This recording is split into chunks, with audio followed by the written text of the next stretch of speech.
Capítulo 4. Experiência de vida versus primeiros da classe. As boas notas no mundo real. Se eu me der bem na escola, vou me dar bem no mundo real?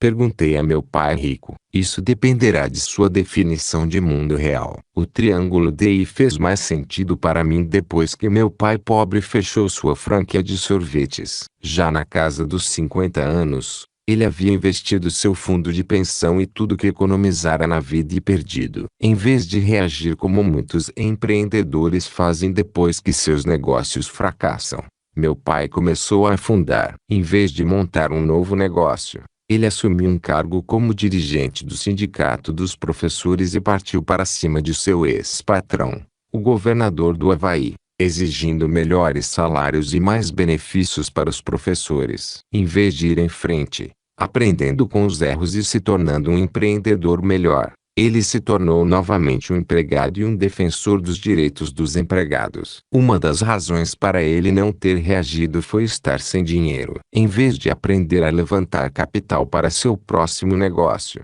ele simplesmente arranjou um emprego. Na verdade, ele começou tudo de novo, fazendo o que sabia fazer, trabalhando por um salário e economizando em vez de aprender alguma coisa nova, como as formas de se levantar capital. Meu pai voltou para o mundo dos empregados, onde se sentia mais à vontade. Minha formação prossegue. Percebendo que havia sido a incapacidade de se comunicar que derrubara meu pai, fui pedir emprego de vendedor na IBM e na Xerox Corporation. O que eu queria não era um salário, mas sim o treinamento em vendas. Pai rico havia me dito que, se quisesse ser empreendedor, seria melhor que eu fizesse minha lição de casa no nível comunicação do triângulo DI. Depois de 2 entrevistas, ficou evidente que a IBM não era a melhor empresa para mim e tenho certeza de que eles perceberam que eu não seria o melhor empregado para a empresa. Na Xerox, entretanto, acabei entre os 10 melhores candidatos às 4 vagas que existiam,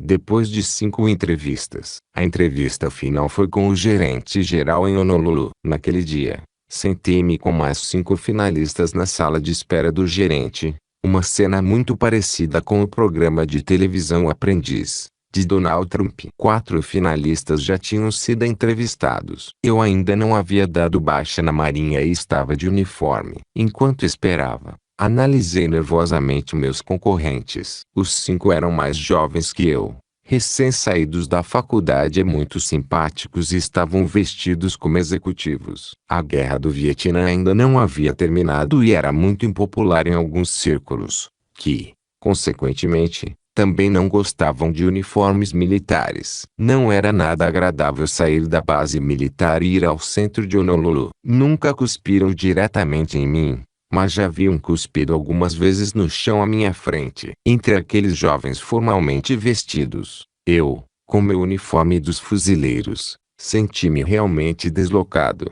Camisa caque de mangas curtas, calças verdes, cabelo escovinha e com decorações militares. O secretário finalmente informou que o grande homem estava pronto para conversar comigo. Entrei na sala e sentei-me em frente ao gerente, estendendo a mão por cima da mesa. Ele não perdeu nenhum tempo e foi logo dizendo o que tinha para dizer. Analisei sua ficha. Você foi altamente recomendado pelas pessoas que já o entrevistaram. Elas acham que você poderia ser muito valioso em nossa equipe de vendas. Respirei fundo sem fazer ruído e esperei a boa ou má notícia. Embora as palavras fossem agradáveis, notei que ele evitava me encarar e mantinha os olhos fixos em minha ficha. Finalmente ele me olhou e disse: detesto dizer isso, mas tenho que decepcioná-lo. Levantou-se, estendeu a mão e disse: obrigado de qualquer forma. Levantei-me também e apertei a mão dele, mas meu sangue estava fervendo. Eu queria saber por quê,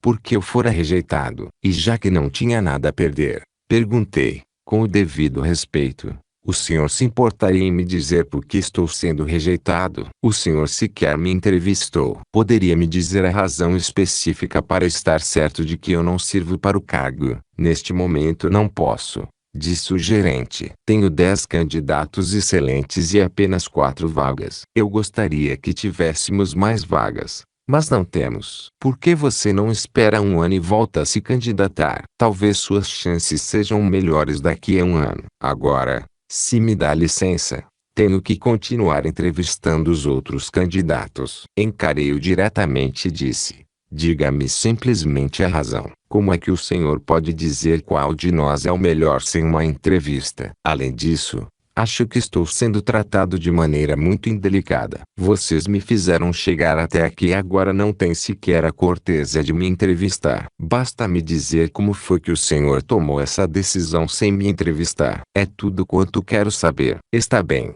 Se você quer mesmo saber, você é o único candidato que não tem o MBA e apenas se bacharelou. Dito isso, ele caminhou até a porta para me dispensar. Espere um momento, disse eu. Depois que me graduei pela Academia de Marinha Mercante, passei 5 anos nos fuzileiros navais, lutando numa guerra onde ninguém queria lutar. E nem precisava me alistar, porque já era tripulante de navios petroleiros. Eu trabalhava para a Standard Oil, o que me isentava do alistamento. Mas mesmo assim me alistei. E agora o senhor me diz que não vai me contratar porque não voltei a estudar? Eu tinha outras coisas para fazer. Havia essa guerra onde nos metemos. E o senhor agora me diz que prefere contratar quem fugiu do alistamento e cursou a faculdade? Não é isso que estamos discutindo aqui. Nós não estamos aqui para discutir a guerra ou nossas atitudes políticas, disse o gerente, que, aliás, tinha mais ou menos a minha idade. A verdade é que estou contratando gente que voltou a estudar. O mercado de trabalho anda escasso. Temos muitos pretendentes qualificados e, portanto, podemos ser seletivos. Agora só estamos contratando quem tem MBA e foi assim que tomei minha decisão. Volte a estudar. Consiga o seu MBA e talvez possamos voltar a conversar. Mas então por que não me disseram isso antes?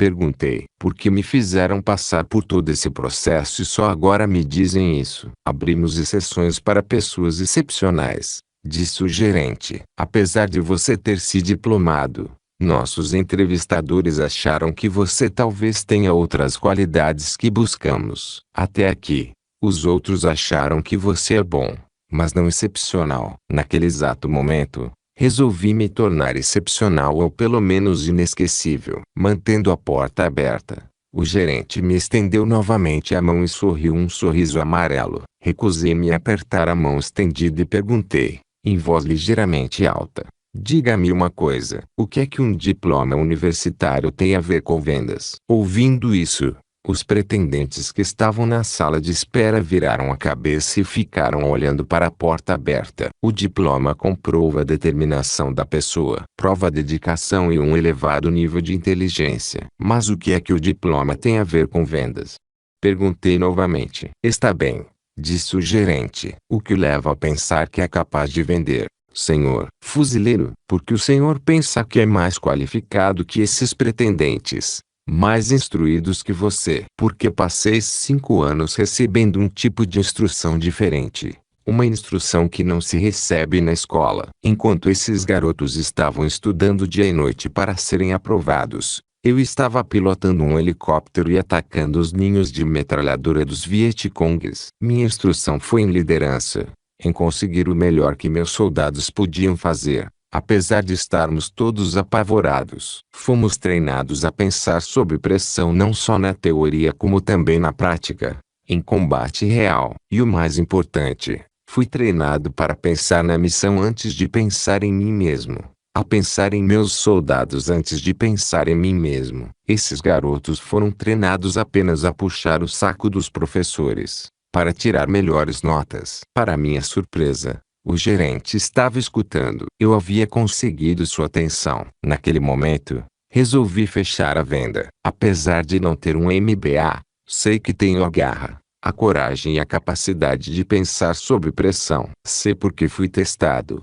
não numa sala de aula, mas em um campo de batalha. Sei que meu trabalho será derrotar a IBM, exatamente como já foi derrotar o Vietcong. Pilotei minha aeronave de batalha durante um ano, lutando contra um inimigo muito mais duro e decidido a vencer do que qualquer vendedor de IBM. O treinamento que recebi durante os últimos 5 anos me permitiu derrotar o Vietcong. E é por isso que, apesar de eu não ter um MBA, O treinamento que recebi nos fuzileiros navais me preparou para derrotar a IBM. Se o senhor acha que o programa de MBA treinou esses sujeitinhos a derrotar a IBM em campo, então contrate-os. Eu tenho cá minhas dúvidas, mas não tenho nenhuma dúvida quanto a mim. Se eu posso derrotar o Vietcong, sei que posso derrotar um vendedor de IBM mesmo que ele tenha um MBA e eu não. Fez-se um silêncio mortal, observando aquela meia dúzia de pretendentes esperançosos, com suas pastas cuidadosamente colocadas ao lado das pernas ou sobre o colo. Percebi que os mbás estavam tremendo um pouquinho. Tinham ouvido tudo que eu dissera. Virei-me para o gerente. Apertei-lhe a mão e agradeci por ter me ouvido. O recado estava dado. Sorri e disse: acho que vou trabalhar para o seu concorrente. Espere um pouco, disse o gerente suavemente. Vamos voltar para minha sala. Eu posso abrir uma exceção. Apesar de nossa atual política de contratação, nada a perder. Depois de ser contratado, fiz uma visita ao escritório de pai rico, para contar-lhe as novidades. Contei a ele o que eu havia dito quando percebi que não seria contratado. Ele sorriu e disse: às vezes levamos a melhor quando não temos nada a perder. E continuou: o difícil para a maioria das pessoas é ficar sem nada. A maioria prefere se agarrar a pouca coisa em vez de ir com tudo e ficar sem nada. 4 anos de tormentos. Aprender a vender foi muito mais difícil do que aprender a pilotar aeronaves. Na verdade, houve dias em que eu teria preferido estar de volta ao Vietnã, atacando ninhos de metralhadora do Vietcong, do que estar nas ruas de Honolulu, batendo de porta em porta. Sou muito tímido. Ainda hoje, festas e eventos sociais são penosos para mim. Visto isso, conversar dia após dia com estranhos foi uma experiência apavorante. Durante 2 anos fui o pior vendedor da Xerox. Ficava embaraçado cada vez que cruzava com o gerente da empresa. Toda vez que o encontrava, eu me lembrava do discurso de herói que fizera para conseguir o emprego. A cada revisão semestral do desempenho, o gerente lembrava que havia me contratado porque tivera fé em mim, mas que essa fé estava acabando. Finalmente, na iminência de ser demitido, telefonei para meu pai rico e pedi uma reunião. Enquanto almoçávamos, contei-lhe que estava fracassando. Minhas vendas eram ínfimas. Minha renda estava lá embaixo e eu era sempre o último vendedor da lista de vendas realizadas. O senhor tem alguma ideia de qual seja meu problema? Você não está fracassando suficientemente rápido. Pai rico riu do jeito que costumava fazer. Era esse seu jeito de me dizer que não havia nada de errado comigo e eu só havia empacado no processo de aprender. Quantas visitas não solicitadas você faz por dia? Perguntou ele. 3 ou 4 em um dia bom. Respondi. Na maior parte do tempo, fico atarefado no escritório ou então escondido em alguma lanchonete, juntando coragem para bater na outra porta. Detesto fazer visitas não solicitadas. Odeio ser rejeitado. Não conheço ninguém que goste de ser rejeitado ou fazer visitas não solicitadas, disse pai rico. Mas conheço gente que aprendeu a superar o medo da rejeição e de fazer visitas não solicitadas. E são pessoas muito bem-sucedidas, apesar do medo que sentem. Mas como é que eu posso parar de fracassar? Ele riu novamente e disse: o jeito de parar de fracassar é fracassar mais depressa. Fracassar mais depressa? Gemi. O senhor está brincando comigo? Por que eu iria querer fracassar mais depressa? Você vai fracassar de um jeito ou de outro se não fracassar mais depressa, respondeu pai rico. Olhe, você está em meio a um processo de aprendizado. O processo exige que você erre muito e aprenda a partir dos erros. Quanto mais rapidamente você errar, mais depressa concluirá o processo e chegará do outro lado. Mas você também pode desistir e então será o processo que irá cuspir você fora. Pai rico estava dizendo a mesma coisa que Thomas Edison dissera sobre ter fracassado 1000 vezes antes de inventar a lâmpada elétrica. A mesma coisa que meu instrutor disse quando, mais tarde, eu estava tentando aprender a pilotar um carro de corrida a alta velocidade. Os dois disseram que, quando se quer ficar livre de um processo, é necessário estar disposto a fracassar mais rápido. Fracassando em matéria de fracasso. Durante algumas semanas, Segui o conselho de pai rico ao pé da letra e fiz tudo o que podia para fazer mais visitas com a cara e a coragem. Bati numa porta após a outra, em alta velocidade. O problema era que não conseguia chegar às pessoas com quem tinha mesmo que conversar. As secretárias são exímias em manter os vendedores maçantes como eu afastados dos respectivos chefes. Fracassando em fracassar mais depressa, telefonei novamente para meu pai rico e pedi conselhos. Pedi porque percebi que estava fracassando até mesmo em matéria de fracasso. Ele riu de novo e disse: mantenha esse emprego e arranje outro emprego de vendedor no período noturno. Mas encontre um emprego que o leve a fracassar mais rapidamente. Naturalmente eu choraminguei e reclamei. Eu não queria trabalhar de noite. Não era casado e, afinal de contas, morava no Havaí. O que eu queria era frequentar as casas noturnas da praia de Waikiki. Não queria saber de vender à noite. Depois que me ouviu gemer e reclamar, pai rico perguntou simplesmente: até que ponto você quer ser empreendedor? A maior habilidade do empreendedor é a capacidade de vender. Se não conseguir atravessar essa parte do processo, será melhor que você seja sempre um empregado. A vida, o futuro e a escolha são seus. Você pode fracassar agora ou mais tarde. Aquela era uma lição antiga, que eu já havia escutado antes. O tema havia mudado, e dessa vez era vendas. Mas a lição era sempre a mesma. Se quisesse ter sucesso, eu tinha que estar disposto a fracassar. Como o fracasso de meu próprio pai ainda na cabeça, eu sabia que aquela lição acerca de vendas era especialmente importante. Sabia que, se quisesse ser um empreendedor do quadrante D, eu tinha que aprender a vender. Mas eu detestava bater de porta em porta, dia após dia. Um belo dia, depois de ouvir 4 vezes não estamos interessados e uma vez se você não cair fora daqui, eu vou chamar a polícia, cheguei às profundezas da depressão. Fui para casa, em vez de voltar para o escritório. E sentado ali, no meu apartamento na praia de Waikiki, pensei em desistir. Pensei até em voltar a estudar e conseguir meu diploma de advogado, mas tomei 2 aspirinas. Deite-me e essa ideia logo sumiu. Havia chegado a hora de fracassar mais depressa de outra forma, trabalhando de graça. Em vez de procurar um emprego noturno, lembrei-me do conselho de pai rico. É mais fácil encontrar trabalho quando se está disposto a trabalhar de graça. Encontrei uma instituição beneficente que precisava de pessoas dispostas a dar telefonemas à noitinha, pedindo contribuições. Passei a ir para o centro da cidade quando saía da Xerox e ficava fazendo ligações das 7 às 9h30 da noite, solicitando contribuições. Durante essas 2 horas e meia, eu fracassava tão depressa quanto podia, pelo telefone. Em vez de só ser rejeitado de 3 a 7 vezes por dia, batendo de porta em porta para a Xerox, comecei a ser rejeitado mais de 20 vezes por noite, dando telefonemas para aquela obra de caridade. Meu índice de rejeição e fracasso foi às alturas, mas, curiosamente, conforme aumentou meu índice de fracasso, aumentou também minha capacidade de levantar dinheiro. Quanto mais telefonemas eu dava, melhor eu aceitava as rejeições. Aprendi o que funcionava ou não funcionava e comecei a modificar meu papo, baseando-me nos sucessos e insucessos. Quanto mais eu fracassava à noite ao angariar doações, mais sucesso eu tinha na Xerox durante o dia. Logo comecei a melhorar de posição na lista de vendedores e não voltei mais a ser o que menos vendia. Apesar de não receber nada pelo trabalho noturno, comecei a ganhar mais durante o dia. Aquelas horas extras tiveram até mesmo impacto sobre meus momentos de lazer. Quanto mais aumentava o número de rejeições,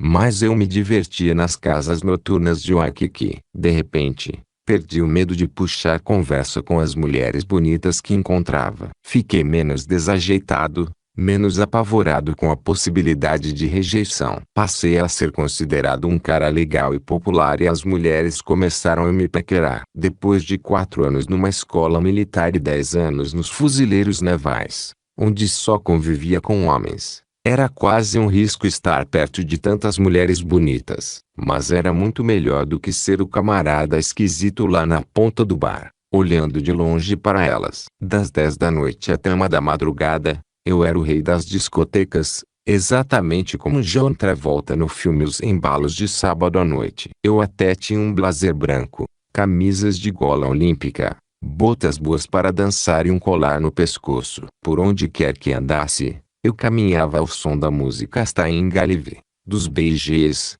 na minha cabeça. Tenho certeza que eu parecia ridículo, mas a coisa funcionava. Eu estava fracassando rápido e fazendo a lição de casa do nível comunicação do triângulo DI. O fracasso compensa. Nos terceiro e quarto ano na Xerox, saí da lanterna da lista de vendas e passei a ser um dos primeiros da lista. Ganhei muito dinheiro. Meus fracassos compensaram. No quarto ano, fui continuamente o melhor vendedor, mas depois que cheguei ao topo, percebi que era chegada a hora de ir embora. Meu aprendizado havia acabado e era hora de aprender alguma coisa nova. Mal sabia eu que aquele sucesso em vendas estava me preparando para o maior fracasso que já tive na vida. As 4 escolas de negócios. Pai Rico nos explicou que existem 4 tipos diferentes de escolas de negócios. 1.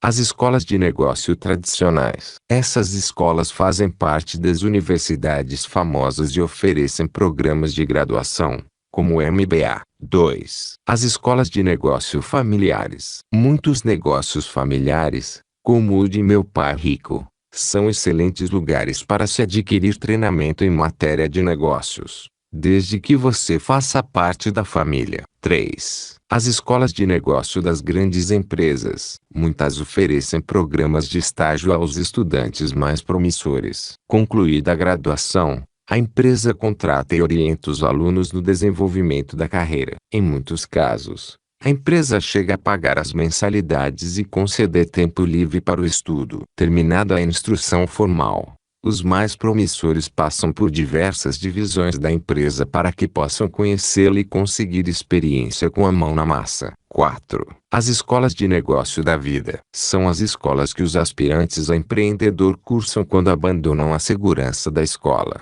da família ou o mundo empresarial. É nessas escolas que se formam os vencedores na vida. Indo para a escola. Os 4 tipos de escolas têm seus méritos, vantagens e desvantagens e não sou eu quem dirá que um é melhor que o outro. Tive a sorte de frequentar as 4 escolas, de um jeito ou de outro. A escola de negócio tradicional. Frequentei os cursos noturnos da universidade local enquanto trabalhei na Xerox, na intenção de conseguir meu MBA. Em menos de um ano percebi que aquilo não me servia. Os professores eram funcionários da universidade ou empregados de alguma empresa. Em sua maioria, os alunos queriam ser empregados bem preparados e altamente remunerados, exatamente como os professores. Queriam ascender na empresa, ao passo que eu queria construir e ser dono de uma empresa. A cultura e o currículo escolar eram diferentes dos meus e, sendo assim, abandonei os cursos. A escola de negócio familiar. Minha amizade com Mickey permitiu que eu cursasse uma escola de negócio familiar,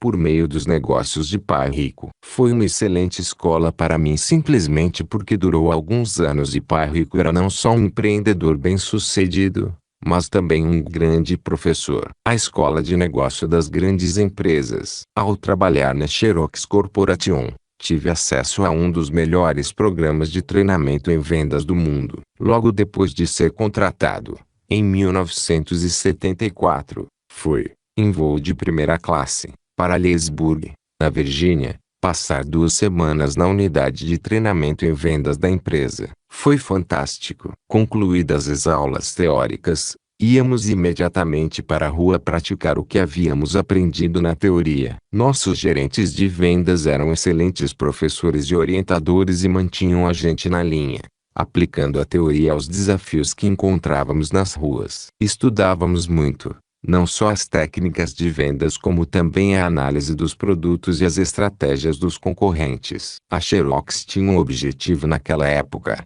e esse objetivo era derrotar a IBM. A IBM era um adversário aguerrido e digno de ser enfrentado e, sendo assim, sabíamos que era necessário estar à altura do desafio. A escola de negócio da vida. Mas a escola mais difícil para mim foi a escola de negócio da vida. Depois que saí da Xerox, eu literalmente fiquei cara a cara com a vida. A escola da vida foi horrível.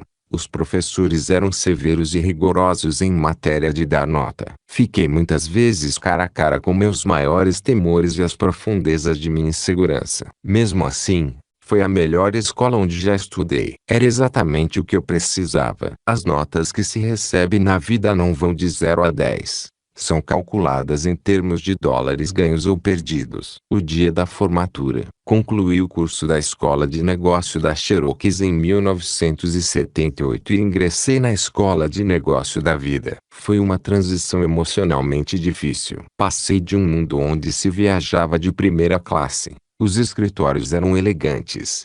Recebia-se um salário garantido e tudo era pago pela empresa, para um mundo onde eu pagava tudo. Desde o material de escritório até as despesas de viagem, incluindo-se aí os salários e benefícios de outras pessoas. Antes de sair da escola de negócio da Cherokee eu não tinha a mínima ideia do quanto custa manter uma empresa funcionando. Visando reduzir as despesas, eu e meus 2 sócios não recebemos pró-labore durante 2 anos. Lá estava eu outra vez trabalhando de graça. Foi então que entendi por que pai rico exigira que seu filho e eu trabalhássemos de graça para ele. Ele estava nos preparando para o mundo do empreendedorismo. Um mundo onde todo mundo recebe antes de você. Se é que você recebe algum dia. Lição 4. O sucesso revela os seus fracassos. Outra lição do pai rico era: o sucesso revela os seus fracassos. Em outras palavras, os seus pontos fortes irão revelar as suas deficiências. Outra vez eu ignorava o que isso quer dizer até que meu próprio negócio se tornasse um sucesso. Nosso negócio de carteiras de nylon para surfistas foi bem sucedido em 2 dos 5 níveis. Tivemos sucesso em matéria de comunicação e produto. Os 3 sócios haviam treinado durante anos para terem sucesso nesses 2 níveis. O problema foi que éramos bem treinados demais em matéria de comunicação e produto e o sucesso foi não só grande demais como também rápido demais.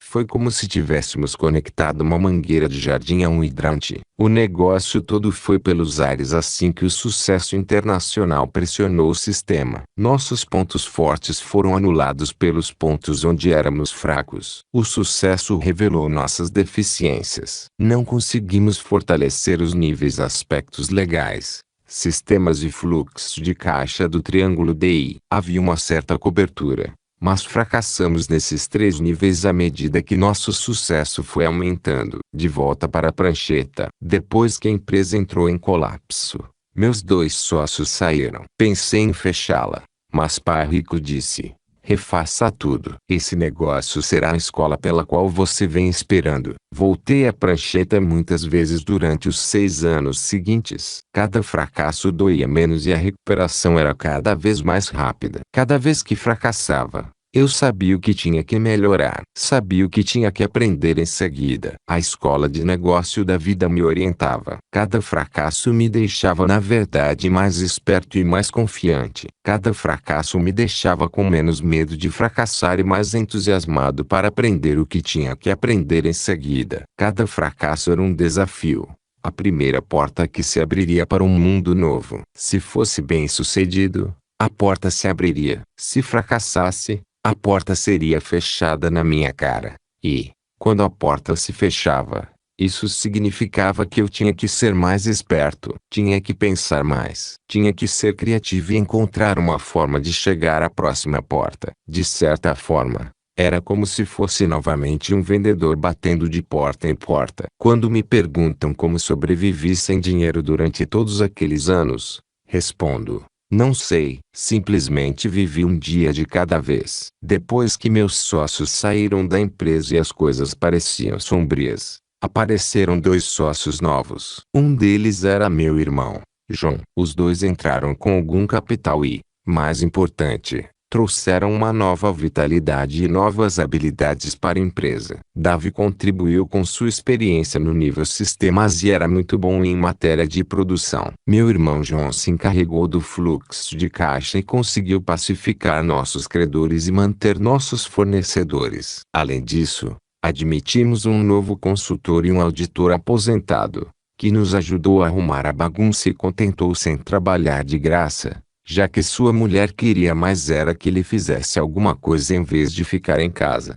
0 homem ficou feliz por ter uma sala onde passar o dia, mas acredito que ele achou mais divertido observar nossas dificuldades, pois ria muito quando eu e os novos sócios resmungávamos sobre os nossos problemas. Mais do que trabalhar de graça e arrumar a bagunça, ele também nos ajudou a levantar capital, ensinando-nos a fazer isso de maneira profissional. Como já disse, sobrevivemos vivendo um dia de cada vez. A única coisa que eu sabia era que não queria voltar a arranjar um emprego, como meu pai pobre fez depois que a sorveteria foi um fracasso. De certa forma, minha filosofia era: fui longe demais para voltar atrás. Pai rico estava certo. Aqueles 10 anos foram a melhor escola de negócios que eu poderia ter cursado. Entre a Xerox, em 1974, e a montagem de uma empresa bem-sucedida, por volta de 1984, foi um processo de 10 anos durante o qual construí,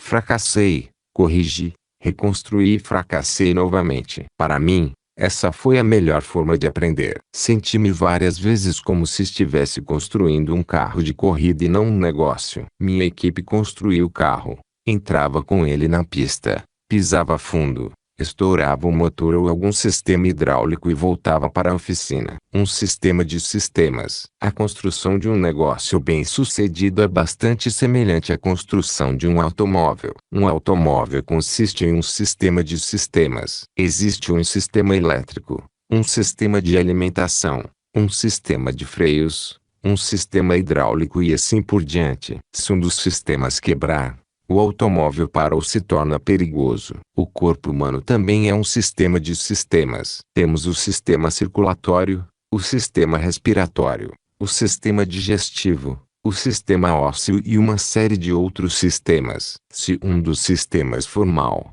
o corpo também poderá parar de funcionar satisfatoriamente. Aprender a ser empreendedor é, de muitas formas, como ir à escola para aprender mecânica ou medicina. Assim como o médico analisa seus raios-x ou exames de sangue, o empreendedor observa o triângulo DI para avaliar a saúde geral e a vitalidade de sua empresa. Depois de reconstruir várias vezes meu negócio de carteiras de nylon e uma série de outros negócios, foi ficando cada vez mais fácil analisá-los. Hoje em dia, fico entusiasmado em vez de receoso. Em vez de grandes riscos, enxergo grandes oportunidades. Hoje eu sei que posso reconstruir um negócio, caso tenha perdido tudo. É por isso que a passagem pelas 4 escolas de negócio, aprendendo tanto a teoria quanto a prática, foi uma excelente forma de estudar. O que é mais importante? Sempre me perguntam: o que é mais importante para o empreendedor,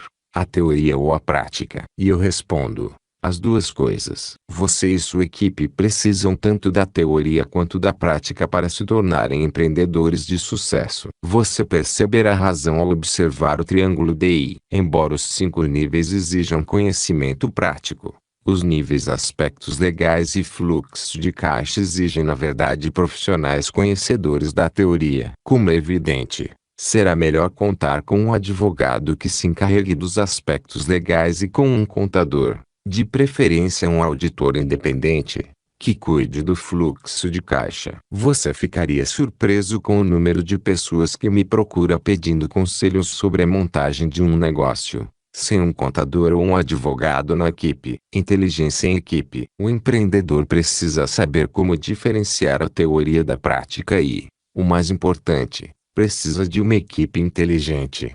O que significa encontrar a melhor equipe exigida pela tarefa a ser realizada. Em se tratando de negócios, e a inteligência em equipe que vence última análise. Em seu best-seller Empresas Feitas para Vencer, Campus/Elsevier, Jim Collins fala da necessidade de se ter as pessoas certas no ônibus, sentadas nos lugares certos do ônibus. É importante contar com uma equipe que tenha todo o talento necessário ao cumprimento das tarefas do triângulo DI. E o mais importante, segundo Jim, é manter as pessoas erradas fora do ônibus. 3 grandes erros. Em se tratando de profissionais das áreas jurídica e contábil, notei que os empreendedores cometem 3 erros básicos. 1. O empreendedor não busca orientação jurídica ou contábil antes de montar seu negócio. 2. O empreendedor segue ao pé da letra as orientações do contador ou do advogado que o assessoram. Muitas vezes tive que perguntar a este ou aquele empreendedor se era ele, o contador ou o advogado quem dirigia a empresa. Lembre-se sempre, mesmo que eles sejam mais experientes do que você em determinados assuntos, é você quem paga as contas que eles apresentam. É você quem decide os rumos de seu negócio. 3. O empreendedor se vale de um contador ou advogado que não pertencem à equipe. Isso não quer dizer que você tenha que contratar profissionais em regime de tempo integral. Quer apenas dizer que você tem que confiar em seu contador e em seu advogado. Eles têm que estar e querem estar a par de tudo. Vocês têm que ser íntimos. Pai Rico costumava dizer: ter um contador ou advogado em regime de tempo parcial é como ter um marido ou mulher em regime de tempo parcial. A diferença entre os primeiros da classe e os vencedores na vida. As características geralmente associadas à teoria estão à esquerda. As qualidades geralmente adquiridas na prática estão à direita. Meu pai Rico costumava dizer: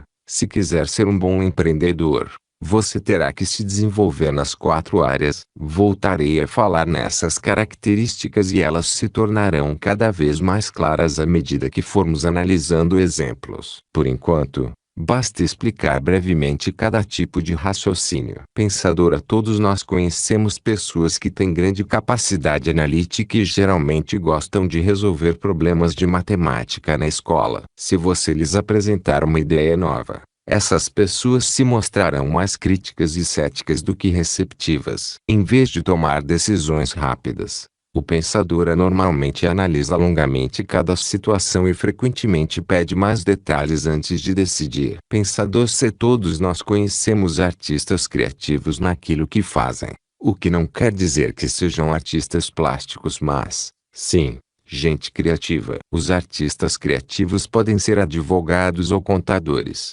mas sempre gostam de conhecer o quadro todo. São pessoas que não se prendem a esquemas. Os pensadores se deixam os pensadores frequentemente malucos. Sua lógica flexível significa que eles são flexíveis em relação ao que faz sentido para eles. Quando digo, por exemplo, posso ganhar mais dinheiro quando o mercado está afundando, o pensador se é mais capaz de entender a lógica subjacente do que o pensador. Em outras palavras, o pensador se pode apanhar um conceito aparentemente lógico e enquadrá-lo em sua lógica pessoal. Os pensadores se têm mentes mais abertas. Os pensadores frequentemente rejeitam qualquer coisa que não se encaixe em sua forma de raciocinar. Pensador. Todos nós conhecemos verdadeiros magos em matéria de técnica, como alguns gênios da informática ou gente que entende idiomas só falados em Marte, ou aqueles maníacos automotivos que imaginam que todo mundo sabe como retirar uma transmissão automática e consertá-la. Os pensadores T são frequentemente o oposto dos pensadores P. Mas por quê? Porque parecem se sentir mais à vontade com gente que comungue dos mesmos interesses técnicos e, sendo assim, marcam presença em palestras sobre informática só para encontrar outros fanáticos por computador como eles. São capazes de fazer hora em lojas especializadas só para encontrarem quem fale a mesma língua. Pensador P. Quando cursava o nível médio, os grandes pensadores P se candidatavam a representantes do corpo docente ou eram eleitos os mais populares do colégio. Pessoas assim conseguem puxar conversa com todo mundo. Ao contrário dos pensadores T, são sempre as estrelas das festas. Todo mundo os convida porque eles são a alma de qualquer festa. Nas empresas, são adorados tanto pelos diretores quanto pelos empregados, que farão qualquer coisa por um pensador P. Em matéria de negócios, os pensadores P revelam-se grandes líderes quando possuem as habilidades necessárias ao negócio. Quando falam, as pessoas prestam atenção. Pensador diferente. Empreendedor diferente. Como você talvez já tenha adivinhado, cada tipo de pensador se sente atraído por determinado tipo de empreendimento. O maníaco automotivo, por exemplo, poderá se divertir muito abrindo uma loja de peças. 0 advogado cujo raciocínio é analítico e crítico montará um escritório de advocacia. O médico que raciocina como pensador talvez queira se especializar em cirurgia plástica. E os pensadores poderão ser os eternos candidatos a cargos políticos. Ou ainda entrar para o mundo dos espetáculos, ganhando para serem o centro das atenções. Os 4 tipos são importantes. Pai Rico costumava dizer: os 4 tipos de pensadores são importantes para qualquer negócio. Os pequenos negócios continuam pequenos ou acabam fechando por não contarem com um ou mais dos diferentes tipos de pensadores. Uma das razões do fracasso de minha empresa de carteiras de nylon foi o fato de ser muito bem servida nas categorias C e P e deficitária nas categorias I e T. Muitos empreendedores autônomos são excelentes pensadores ou T. A pessoa pode ser um grande advogado, pensador A,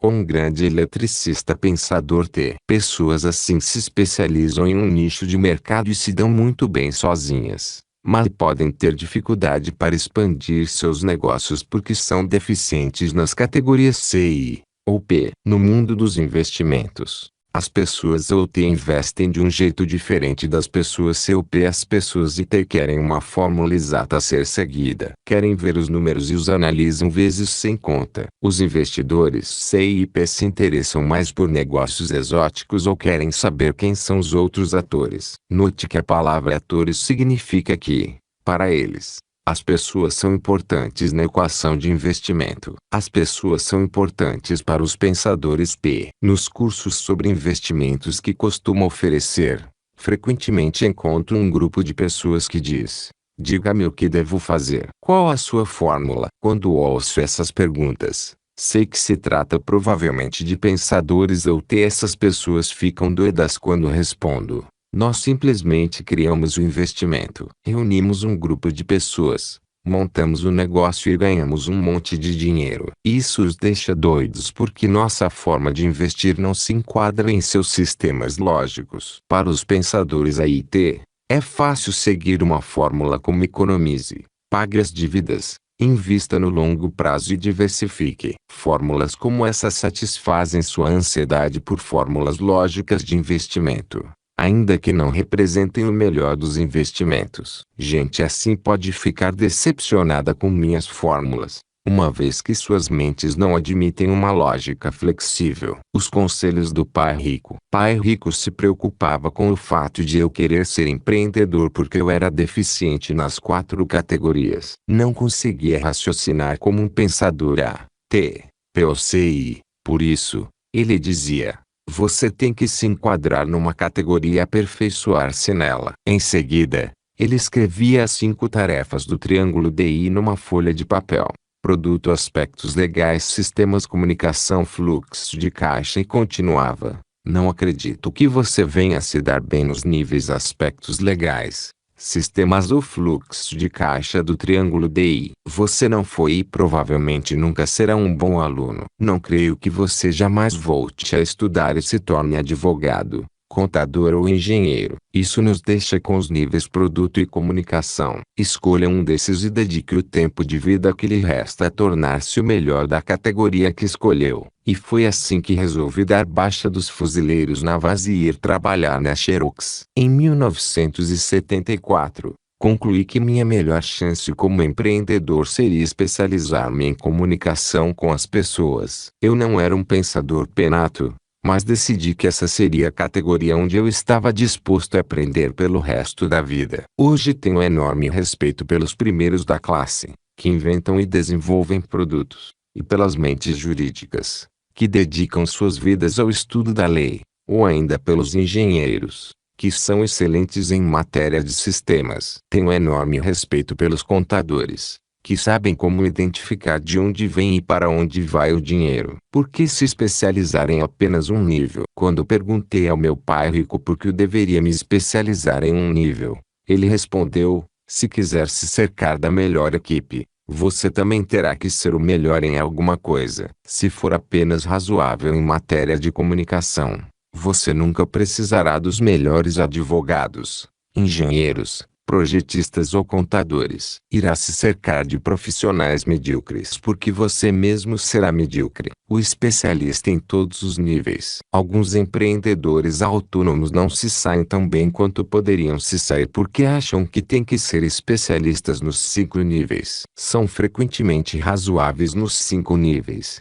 mas nunca poderão ser bons mesmo em todos os níveis. Talvez seja por isso que frequentemente permanecem no quadrante A. Se quiser ser um sucesso no quadrante D, você terá que ser excelente em um dos níveis e, a partir daí, montar uma equipe de especialistas que preencham os demais níveis. Superando minha timidez, eu diria que sou muito bom para criar, promover, vender, escrever e falar a respeito de produtos ligados à informação. Não fossem os anos de treinamento em matéria de comunicação e desenvolvimento da minha capacidade de raciocinar como um pensador duvido que a T. Rich Company tivesse tido o sucesso que teve. Hoje em dia, a T. Rich Company conta com sólidas equipes de projeto e agressivas equipes jurídicas, bem como sistemas de distribuição internacionalmente implantados, além de sistemas internos e sistemas de marketing e comunicação espalhados pelo mundo todo, apoiados por uma equipe contábil de classe mundial, que mantém o dinheiro fluindo. Como um negócio, temos milhares de pessoas pelo mundo trabalhando para nós ou em função de nossos produtos. Como diz o velho ditado, a T. Rich Company foi um sucesso da noite para o dia, mas levou anos para chegar lá. Antes de pedir demissão, a escola de negócio da vida é muito dura. Ainda me lembro da época em que fiquei perambulando por Nova York com o dinheiro acabando, batendo de porta em porta na esperança de achar alguém que dissesse sim. Eu quero para as minhas carteiras de nylon. Adoro Nova York, mas sempre soube que esta pode ser uma cidade muito cruel se você for pobre, mal-sucedido e desconhecido. Embora a matriz da T. Rich Company esteja localizada em Scottsdale, no Arizona, os motores do negócio se localizam em Nova York e outras cidades espalhadas pelo mundo. É excitante ter acesso aos escritórios de algumas das empresas mais poderosas do mundo.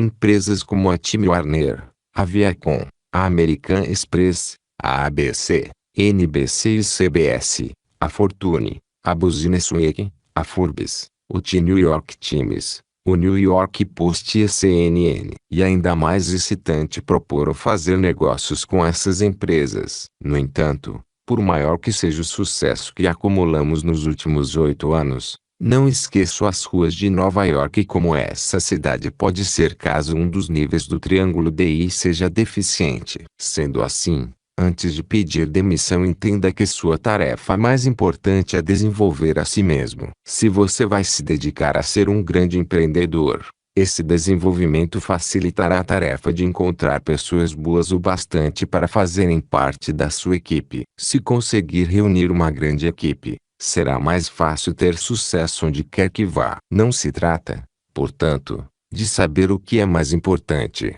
teoria ou prática. Basta lembrar que é muito importante se empenhar o quanto puder na teoria e na prática. As percepções de Sharon. Lição 4. O sucesso revela os seus fracassos. Como foi dito por Robert, pai rico enumerava 4 tipos diferentes de escolas de negócio. 1.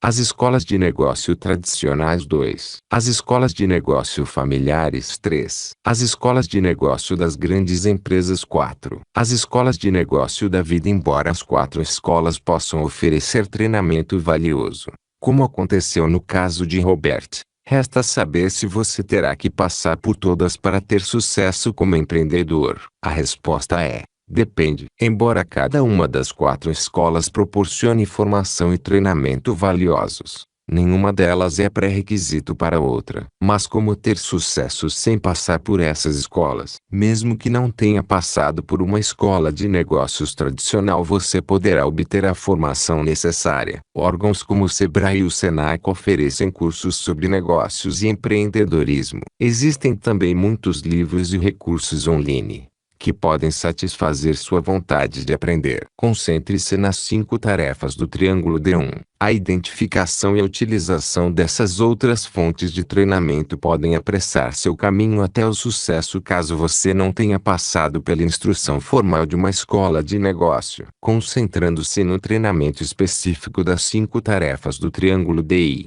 você poderá se preparar melhor para montar a sua equipe. Especialize-se em uma tarefa. Conforme Pai Rico orientou Robert, você deverá se concentrar em tornar-se um especialista em uma das 5 tarefas. À semelhança de Robert, você talvez queira se concentrar no nível comunicação. Em geral, o empreendedor é o vendedor mais entusiasmado e eficiente da empresa. A capacidade de vender é essencial para convencer os investidores a investir em sua empresa, bem como para vender os produtos desta aos consumidores. Como salientaram tanto Pai Rico quanto Robert, a capacidade de vender é habilidade imprescindível para o empreendedor. Consultores especializados. Como já dissemos mais de uma vez, você pode empregar a experiência e a formação de seus consultores para preencher as áreas onde você talvez seja deficitário. Eu mesma, por exemplo, tive contato com muitas empresas de maior ou menor sucesso na época em que trabalhei como auditora independente. Combinada à minha formação como auditora, essa experiência teve um valor incalculável para os negócios que fundei nestes últimos 25 anos. O seu contador poderá oferecer essa mesma experiência a você e a seu negócio. Localize e contrate bons consultores e depois preste atenção a eles. Faça quantas perguntas quiser. As perguntas garantem que o consultor levou em conta todos os aspectos importantes antes de fornecer orientação. Mas certifique-se de que as orientações se aplicam às decisões que você está em vias de tomar. Um dos erros que vi muitos empreendedores cometerem é ignorar qualquer recomendação da qual não gostem. Não faz sentido contratar alguém para fornecer orientação e depois ignorar o que este tem a dizer. Você não é obrigado a seguir os conselhos, mas deve ponderá-los antes de tomar qualquer decisão. A decisão final será sempre sua.